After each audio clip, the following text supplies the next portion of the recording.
Good day to you, everyone. Welcome to Africam's Wild Moments, powered by explore.org, of course. Today, joined by the wonderful Jamie Patterson. Hi, Jamie.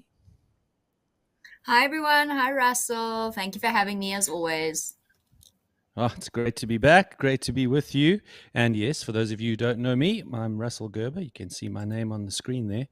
So that makes me pretty sure that I know who I am, at least for now. But of course, today's show all about what we've seen on the cameras. We go through some highlights. We talk about those things together, Jamie and I. And of course, we'll take your questions and any thoughts that you might have on some of these clips that we'll be chatting about. Today, we've got a particular focus on some lion questions that we've had from the cameras in the last few weeks. And we'll go into some of those during the show as well. So please do keep those questions coming. It makes it much easier for Jamie and I to waffle on with our stories from the bush. But please do send those through. It's always fun for us. Yeah, we'll go through those highlights. And as I said, hopefully you've got some thoughts of your own that you'd like to send through. But I'm not going to click my fingers at Kirsten like James does. I'm a little bit scared to do that. So to fire up our first video today, Jamie, I think I'll just ask Kirsten kindly to kick that off as soon as possible, and then we'll have a chat about our first clip. So there you go. This is from one of our lions at Tembe. Many of you know him as Greedy, a young sub-adult male lion. And Jamie, I'll go to you first. What are your thoughts on these marks on his skin? What are you thinking is going on over here? Well, I mean, obviously, our first thought with a problem like this, a skin complaint like this, is going to be mange, particularly sarcoptic mange. But just looking at it now, I've never seen it in that pattern of sort of distinct, localized little patches, especially around his tail. I suppose it could just be the beginnings of, I know he's had it for a while, but around that area, the beginning of the infestation, and maybe he's scratched or rubbed it. But it's interesting, I can see it really clearly along his side on his flank. Oh, bless you. But it's interesting to see the raw patches there. Oh, there we go. Yeah, that looks like mange to me. I mean, obviously, there's all kinds of different alternate explanations for some kind of dermatitis, something that's making his skin really, really itchy. Shame, boy. It does not look comfortable. Yeah, I mean, look, I know, in the bush, it's a broad one that we diagnose, when you're out on safari as a guide, because you see it in a lot of different mammals out in the bush. And, from what the vets tell me and scientists seem to think it is actually a very difficult infection to identify from just looking at it, but it's likely to be sarcoptic mange. Hey, that seems to be the general trend, Jamie. I would guess so, but I mean, I wouldn't, as you said, I wouldn't try to diagnose it without. The best way, of course, would be to have a skin scraping, but that's something that's very difficult, very nice and easy to do in a veterinary practice when the dog comes in, or the cat, but Yes. it's a bit more difficult with a wild lion. So we don't know. And of course, sometimes what you get is you get multiple issues compile, especially with skin. So you get one issue like mange, for example, and then you get a secondary infection on top of that, or perhaps a fungal infection, and it just compiles and makes it worse. Yeah, I was thinking that as well for this. I mean, I've never seen it, as you say, quite so localized, quite so pink as well. As you tend to see that sort of more grayish, black color, and the loss of hair seems to kind of be the most common traits you see, particularly in lion cubs.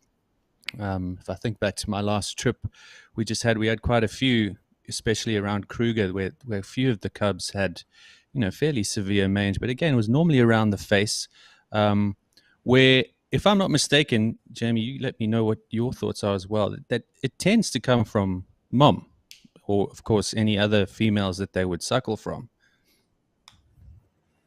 Yeah, so I mean, with a scabies life cycle, it can come from direct from mom. It can also, which is why we get random outbreaks. It can also just be picked up in the soil, because the females lay their eggs in the soil, and it might just be that that animal lies in the wrong place. I agree with exactly what you just said. You usually see that quite distinct pattern of baldness developing, and around the elbows as well.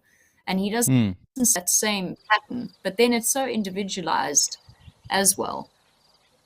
exactly. I think what we might be seeing is he's just got a couple of secondary things going on here too. That seems to be, I think, what's going on, and it can be quite debilitating for them. But they do tend to recover over time.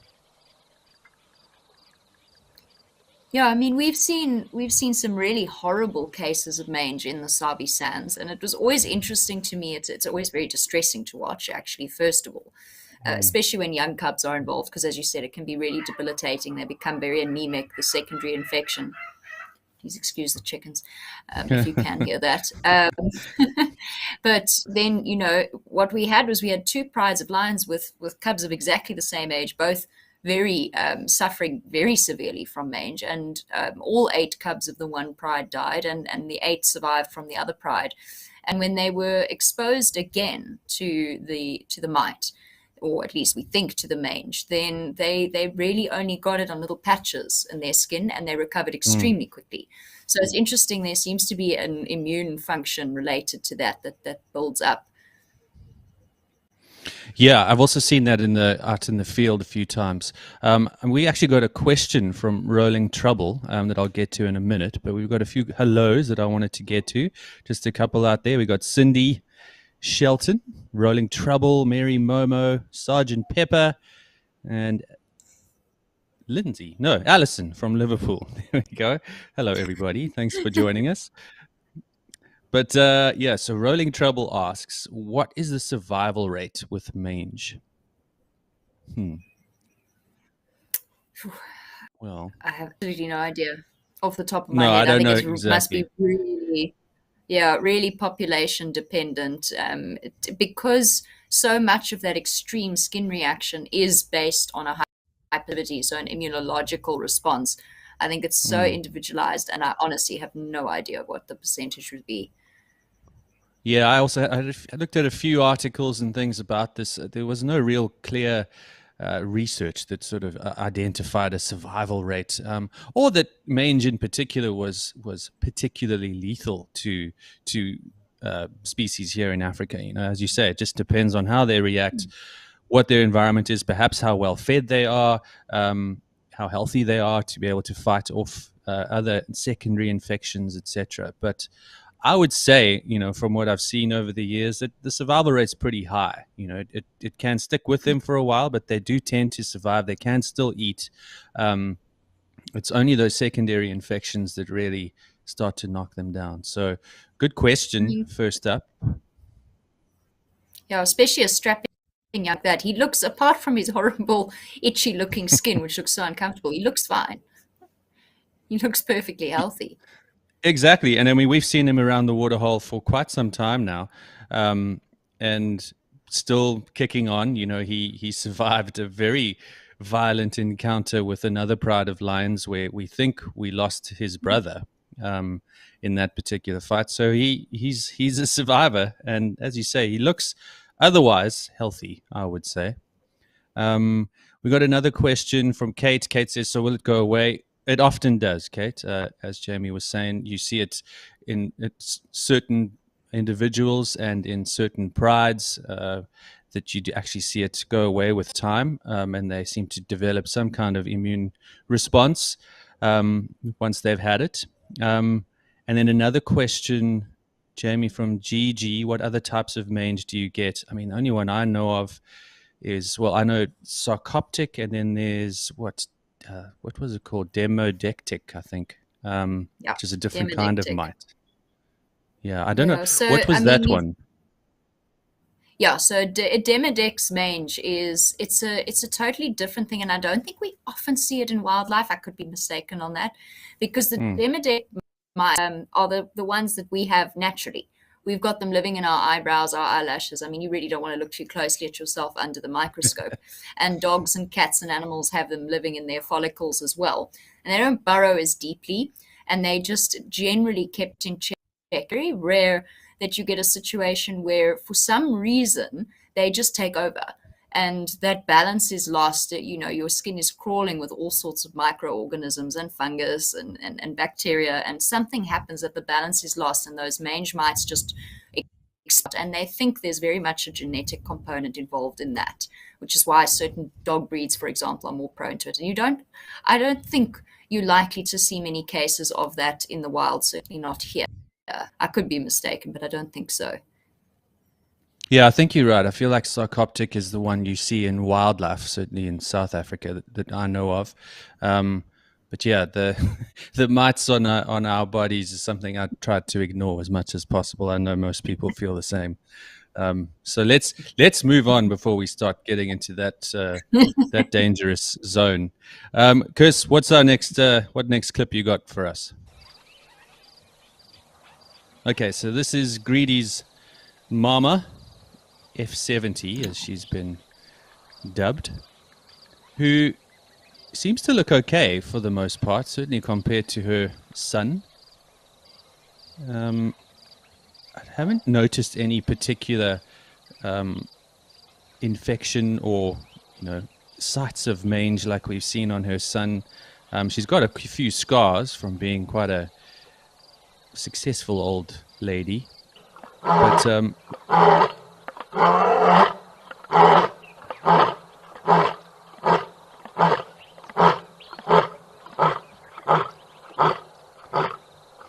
she's been doing a lot of that recently, which is always nice to see.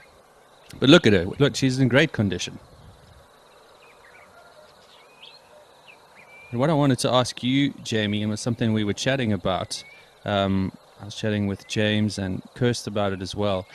She does have a slightly distended belly, and it looks a little raw around the nipples. Do we think any potential for some cubs there? We haven't seen any, and there's been no reports of anyone, describing any strange behavior. And she still has that sub-adult male and her daughter who hang around with her constantly. So what do you think? You think she might have a little litter hidden away somewhere?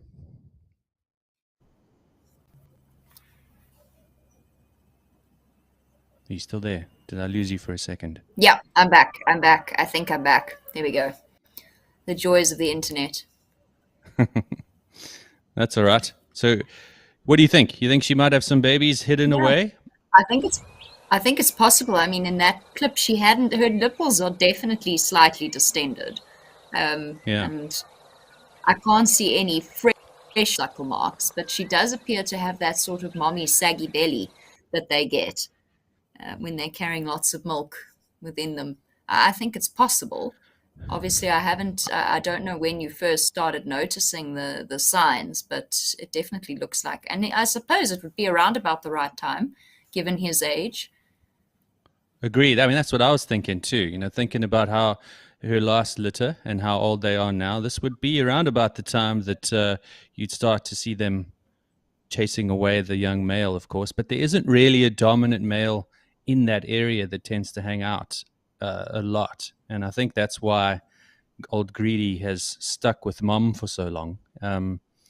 But who knows if he does have another dominant male in the area, we might not see him around for as long as we have been. So yeah, I'm with you. Around about this time could easily be that she's expecting again. We'll have to keep it out. I actually don't know when we first started seeing it. This is the first I've seen of it.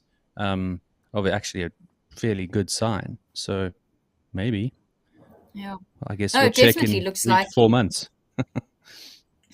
And that's often when we'll start seeing them. So if they are with her. Exciting. Yeah, sorry, I keep going in and out on the internet there, everybody. But yeah, keep your eyes on the cameras. We don't know if she is pregnant, but we'll keep an eye and see if there's any change in her behavior, and certainly if we start seeing her current kiddies a little less. Tim asks, would the vets ever help the lions?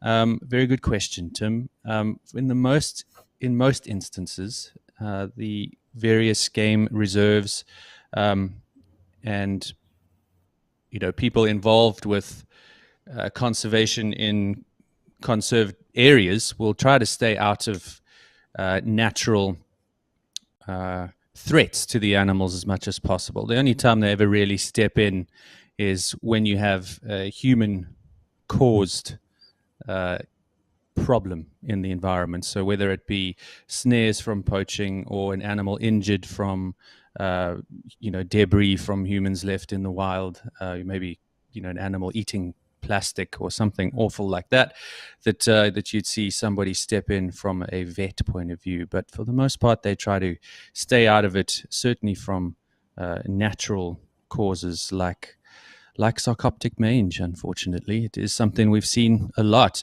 and I did do a bit of reading about it. That it was first kind of recognized in South African lions around about 65 years ago already. So it's been around for ages, that it's been identified, probably around before then. So unfortunately, it's just something that the poor lions have to deal with. But as we said, most often they actually do get through it. So thanks for that question. We got another question. OMG23 asks, I'll throw this one to you, Jamie. How far away can you hear a lion's roar? Oh, that's the wonderful thing. It's the only thing, it's the only thing that I really miss about winter in the bush. I'm not big on cold. But the wonderful thing is that when it's cold, the lion's roar travels much, much further. There's also a reason for that, and that is because there's less vegetation around, because the leaves start to drop off and you got less impediment. So you're looking at up to about, even up to about 5 to 8 kilometers. Depends on how good your hearing is as well. It's a really very, very loud sound. When you sit next to a roaring lion, your body vibrates. You can feel it in your chest. So it really is a deep, far traveling sound.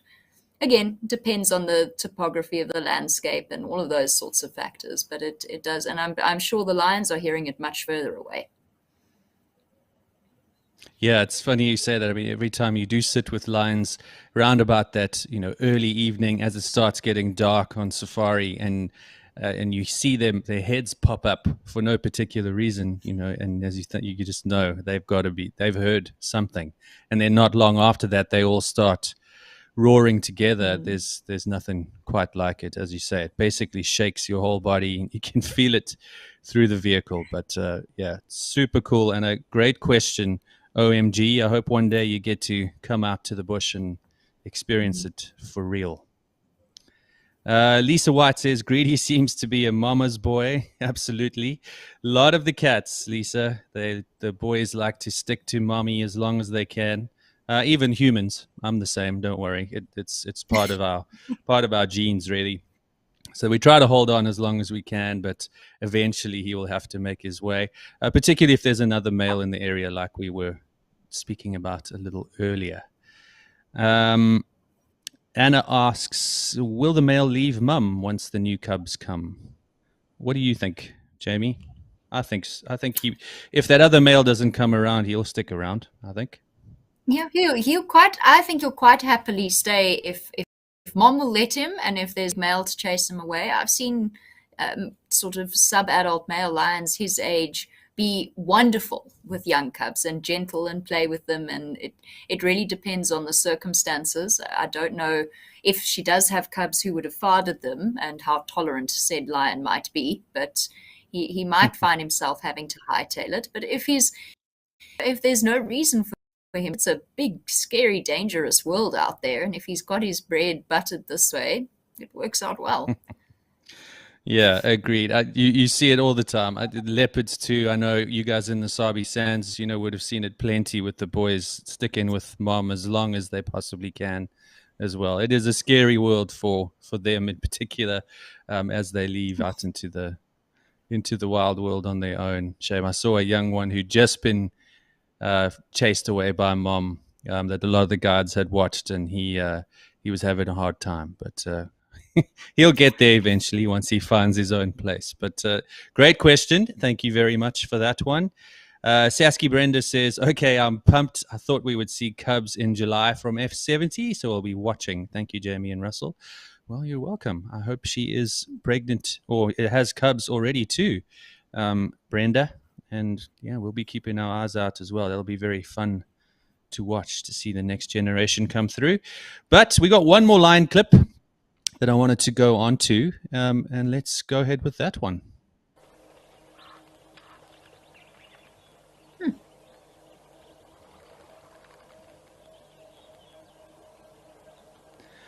So once again, same location, this time at Tembe. It doesn't seem to be F70, no collar on this one. So the other lioness, of course, that we see in this area often is her daughter, known as Astarte, I think is how we pronounce it.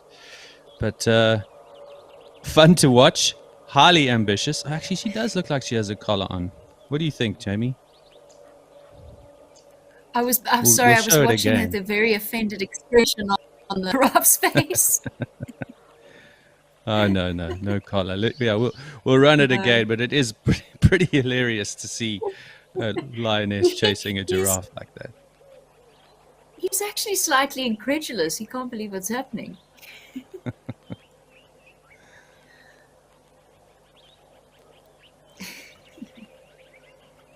He still looks deeply offended by this whole situation. I mean, he's a huge I'm not sure. Giraffe.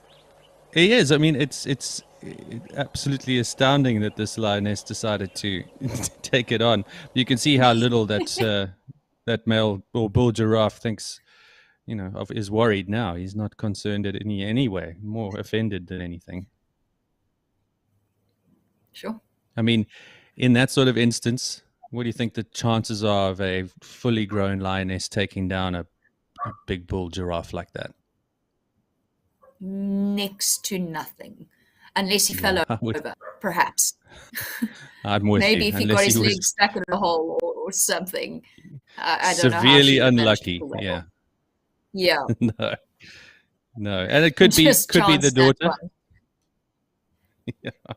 Yeah. And I mean, it could be the daughter. She is still relatively young, and you can see that sort of playful behavior before they start taking things too seriously. But a fun little clip, and I think the third member of that little pride. Let us know what your thoughts are, if anyone knows or was able to actually identify that particular individual. But it's likely to be her. The other pride that we've seen through there was quite a large pride of around 20, so I don't think it would be them. So we'll keep an eye on that as well. Kathy Barton says, with us chatting about the involvement of vets, Jamie, she says, I totally understand staying out of their lives, but I do wonder why no help is provided for critically endangered animals and injuries from fighting or something else potentially serious. Well, what do you think? I mean, what are your Kathy, thoughts? it's a very difficult debate, and it's a debate that's been going on for many years. The thing to remember is that certainly for lions in South Africa, endangered in Africa does not equate to endangered in South Africa. So vets will intervene for what we consider to be critically endangered animals in South Africa, for rhino, for example, whether they've been injured through fighting or a pangolin, something like that, where the populations are threatened. In Africa, we have a very healthy population of lions. We actually, if you ask a certain person, they might actually tell you that we have too many lions. I don't necessarily agree with that, but we certainly have a lot of private reserves with a lot of lions. The difficulty is balancing the cost and the interference. People think that animal down, anesthetize it, and then it gets back up unharmed. The truth is that anesthetizing an animal carries risks. To make sure that you've got really good genes coming through, because you don't know what is going to happen to the future resources of a reserve. It's to treat an animal for mange, a wild lion, is going to be extremely expensive. In 10 years' time, if you've treated all the lions, you've taken away their natural resistance to that outbreak. If there is an outbreak and all of a sudden a reserve doesn't have the resources to treat it, you've actually made them more vulnerable. You're going to have caused more harm than good by treating those lions then. And that is basically what it's not a heartless decision, which I think a lot of people tend to think it is. They think it's a financial decision. They think that it's a cruel, oh, let nature be nature. It's not. It affects anyone who's watching an animal suffer. But there's a lot of things that have to be balanced. That question. That's my thoughts anyway. No, I'm with you. It's really tough to to put forth an argument, and as guides, particularly working in the field, you get to become pretty close to animals when you're out with them every day, particularly lions, leopards, particular species that you see often, that people want to see, and ones that you get to know. And when you do see something bad happen, you want to intervene almost immediately. But as you say, you do try to keep things as wild as possible, keep them as independent as possible. That hopefully builds up their own strengths, immunities, and learning to stay out of trouble. But I know with mange as well, it's a tricky thing to treat. That would be effective. I know that's something they're still working on. Wildlife vets are still working on effective ways to actually keep the mites away, easier with your pets at home. And for the most part, you can administer a number of different ways, whereas in the wild it's a lot more complicated. But look, it's a tough question, and sometimes I promise you, even we want to intervene to stop what's going on. It's really hard to see, but it's a part of how things are going. A couple of questions for you, Jamie. Lisa White asks, how is school? And Sergeant Pepper says, good luck at Onderstepoort. Thank you very much, Pepper. I need all the luck I can get at the moment. I'm actually writing exams as we speak. We're about to. Lisa, it's fine. Thank you. Third year is a step back from second year, as I imagine fourth year will be, and so on and so forth. It's tough, but I'm really, really enjoying it. We're doing real vet stuff this year, so that's been marvelous. Awesome. Well, good luck, Jamie. Same from me. I know it's tough out there. I can't think of studying again. I'm done. Can't do it again. I'm finished. Congratulations. All right, I think we got time for one more. Let's squeeze in one more before we go. Just a quick little update on the eagles, I think. So there we go. Our beautiful Verreaux's eagle, or black eagle. Makatsa is the mother, of course, and that looks like mom. And is feeding what looks like bits of a dassie to our little chick, or rock hyrax, which is very much their most common prey species. I don't know if you've been keeping an eye on the chicks or the chick much, Jamie, but look how big it is already. It's amazing, eh? It's unbelievable how fast they grow. Yeah, little one. One day you'll be as beautiful as your mom, but not yet. No, we had some guests say the other day, or some viewers say the other day, that it looked like a chicken. That perhaps it was, in the wrong nest. But yeah, it looks like a chicken with a sharp beak, I suppose. But no, it's definitely a young black eagle, and will one day be beautiful. I did actually have a look at this as well, because I'm just amazed at how quick they are growing. That apparently they put on about half a pound to a pound of body weight every week until they're about 10 weeks old. Wow. Yeah, I mean, for something so small, that's a lot of eating. Sure. It's a lot of hard work for parents as well. That's for sure. That's why you got to have both helping out to feed that hungry baby. But really good to see it doing so well, and we'll keep an eye on those as well and see how they go. I know we've chatted already about the poor deceased sibling, but as you can see, those kinds of things that are also difficult to watch in nature often provide a much better platform for the other to survive. So looks like they're doing a pretty good job there. But Jamie, I think that's about it, unless you have any other thoughts on our eagles. I have no further thoughts. I just think that they are the most exquisite birds. They really are.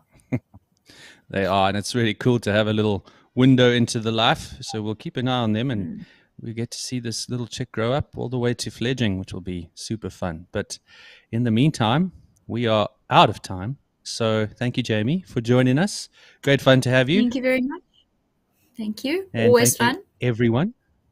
Thank you, everyone, for watching the show and all your questions. It always keeps us on our toes and helps to keep it all interactive. I'm off again on safari on Saturday, so I won't be here for the next 2 weeks. But we'll be back with some other wonderful guides who will be taking you through the wild moments on Africam. Powered by explore.org. We'll see you all again soon, everyone. Same time, same place next week. Keep well. Cheers for now.